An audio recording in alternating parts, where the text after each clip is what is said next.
Now that you know what your new identity is going to be, or at least the one that you're going to grow into, let's talk about belief systems and belief shifting. You see, we have identity shifting, we have belief shifting, because one of the things that holds us back from stepping into that identity that we need are our own limiting beliefs. Now, thing is, you might not even realize that you have certain limiting beliefs, so I'm going to help you discover what some of them may be right now. So, our beliefs will determine our actions, our inactions, what we do, what we don't do, our personality traits, what we do, how we think, and also, like I said, parts of our identity. We get most of our belief systems when we are younger from mentors, from parents, from our upbringing, from what we watch, from what we see, from what we consume, from our experiences. And we all have two types of belief systems that we want to be aware of. The first is limiting beliefs. These are the beliefs that hold us back. They sabotage us. They keep us stuck. As I said, we might not even know what some of our limiting beliefs are. And the second type of beliefs are empowering beliefs. These are beliefs that help us grow, that fuel us, that push us to do even better, that give us a sense of hope, inspiration, and direction. And by the way, you may hear me refer to belief systems as BS, because all of our belief systems, that's our internal BS. That's what we tell ourselves. So you may hear me talk about BS, and that's what I'm referring to is belief systems. So here are some examples. Limiting beliefs. I'm destined to fail. I can't do this. I'm broken. I'm beyond help. I'm a mess. Something is wrong with me. I can't do this because of my past. I don't deserve to blank. Other ones are when you think about like money mindset. Some belief systems about money could be rich people are all corrupt, so we never want to be like them. Or rich people lied, cheated, and stole their way to the top, and I never want to be like that. Or people with money or people who are successful are narcissists, or they're arrogant, or they're cocky, or they're too selfish, and we never want to be perceived as selfish. So these are some belief systems that we may have that we don't even realize we have. In fact, there was a client I worked with one time, and this was when I was working with people on healthy living and weight loss, and it was earlier on in my career. And this particular client, she said, I want to be skinny like my sister, but I never want to be like my sister because my sister is selfish, and I don't ever want to be seen as selfish. I'm giving, I'm kind-hearted, I'm respectful. I never want to be seen or perceived as selfish like my sister. And we really had to redefine her viewpoint of selfish, because there's self-serving selfish, and then there's selfish putting your health first and your wellness first. And we really had to redefine that belief of what selfish meant for her. So this is what I mean when I talk about some of us don't realize what our own limitations are. So we then have empowering belief systems. I was born a winner. I've got this. I can do this. I can do anything I put my mind to.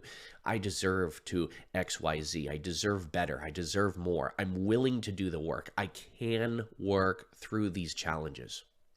And these are some of the things that the empowering beliefs, we want more of the empowering beliefs. We want the empowering beliefs to outweigh the limiting beliefs.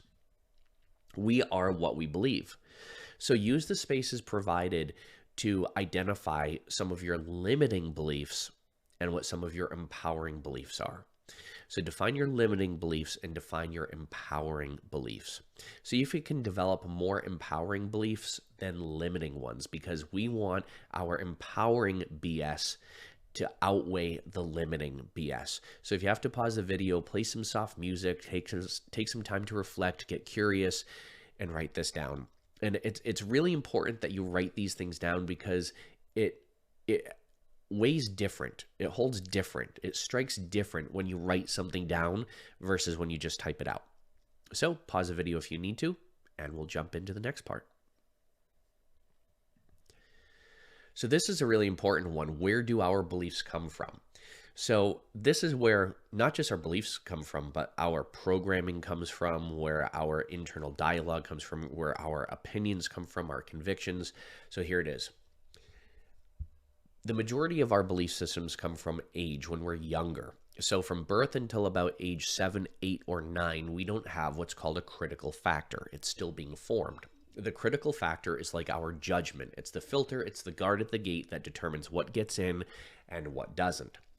And when we're very young, we are constantly open and exposed to learning, and we're like little sponges absorbing everything. So when we're younger, we are in this constant state of absorption and openness. So that's where we get a lot of our beliefs from.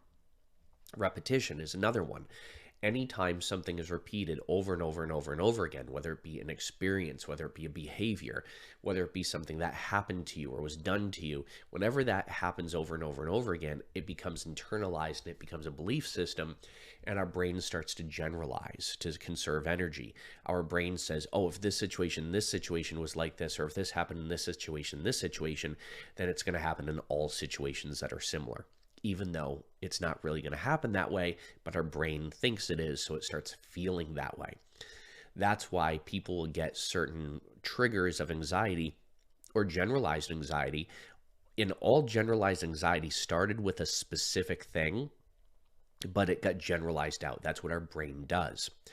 Trauma is another way that we become more receptive, more open, because anytime we experience a trauma, again, our brain absorbs that and it thinks that all situations are going to be that way. And that's where a lot of our belief systems come from as well, if we've experienced any trauma. Also, heightened emotional states. When we experience a heightened emotional state, our critical factor goes down. Our filter becomes open. The guard at the gate goes to sleep, and we're more open to things happening around that emotional time, and things that happen around those emotional times will become core belief systems of ours. Authority or trust. If somebody that you were supposed to trust betrayed your trust, guess what?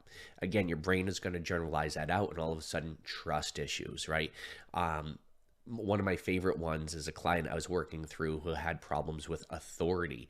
I have a lot of clients I work through that have problems with authority figures, bosses, upper level management, or even men. I have a lot of people that are intimidated by men, or they're intimidated by high power women. So depending on where, it depends on what your upbringing was. It depends on if someone violated your trust. It depends on your interaction with people. This is another way that we can form certain belief systems. And also proof. We will find what we're looking for. So if we're looking for proof that this is good and this is bad, there's something called confirmation bias. It's a psychological principle that will make us actually look for proof or look for evidence to prove and support what we already believe. So we want to be really careful about confirmation bias. So we have opinions, beliefs, and convictions. Opinions are very easy to change. You could watch a television commercial and change your opinion about something. In fact, my grandmother, she used to say, opinions are like assholes. Everybody's got them, and they're not very pretty. So opinions, when reinforced, turn into beliefs or belief systems. Belief systems can be changed when provided with enough proof, support, and reinforcement. Belief systems can also be changed through hypnosis or through subconscious processes, as can opinions. And then we have convictions. Convictions are like values that we so hold deeply to our core, that we know it to be true. And convictions, can they be changed? They can, but they need a lot of proof, a lot of time, and a lot of weight put on them to change those convictions.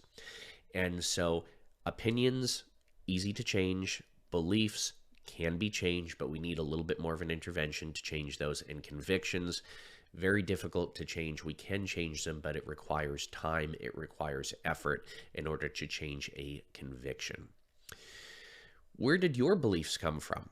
So use the space below, because we can change or challenge our belief systems when we know what their origins are. So take a moment to reflect upon where you may have gotten some of your belief systems and what may have influenced them. I'll give you an example of this. One of my clients I was working with, she had money blocks, and we were doing some inner reflection about her money blocks. And she said, I know exactly where they came from. And I said, where'd they come from?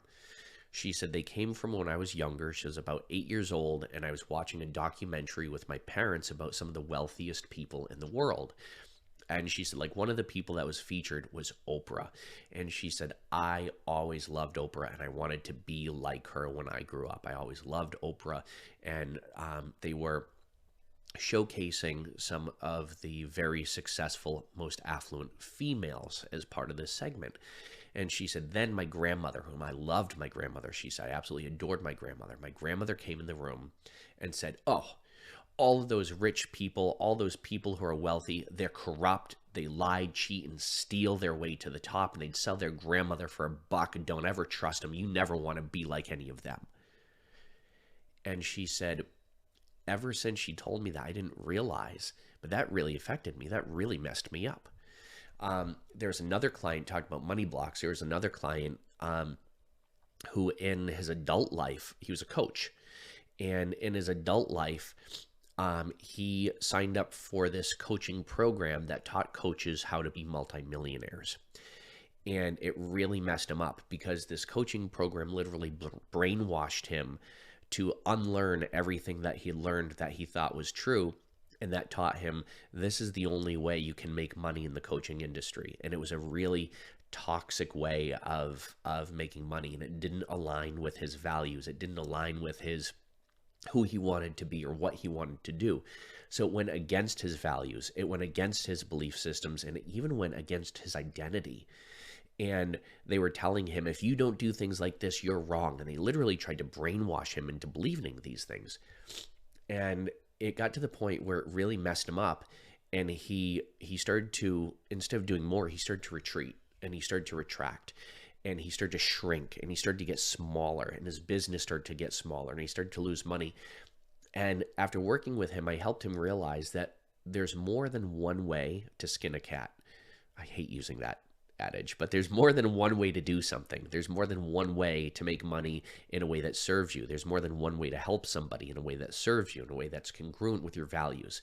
That's why in the next part, when you work on your values elicitation, it is going to help you do so much more insight. It's going to help you bring all of these things together, the identity, the belief system, and your values. It's going to be like the chef's kiss, the icing on the cake. One more. Sorry, I have a little bit of a stuffy nose. One more. So there was a client that I was working with, and she would keep things inside a lot. And she had a lot of problems with opening up to people and communicating with people. And again, we traced it back, and it was when her mother and her father were getting into an argument. And when her mother was trying to speak up and when her mother was trying to verbalize something, the father kicked her in the stomach. And then every time this little girl saw that, and every time this girl is now in her 40s, but when this girl was younger, every time she tried to speak up, her father would smack her in the face and would beat her. So she learned at a very young age to not speak up. And that was her limiting belief that we really needed to get rid of that limiting belief system and put it with an empowering belief system. The empowering belief system she wanted to acquire was, I can speak up for myself and it's going to turn out really well. So write down what you think some of your limiting beliefs might be and where they may come from. And you'll notice that in this workbook, I also put a little bit of a couple of planners just so that way you can stay on track and you can track what you're doing each day in the program and everything like that. So with that said, my friends, it was a pleasure walking you through these exercises. Now you can go into the next module so we can really cement this into your minds, and make sure, if you haven't yet, make sure you schedule your values call with your values coach. I look forward to working with you even more in the program. As always, be well, do good, be true to who you are, and happy healing.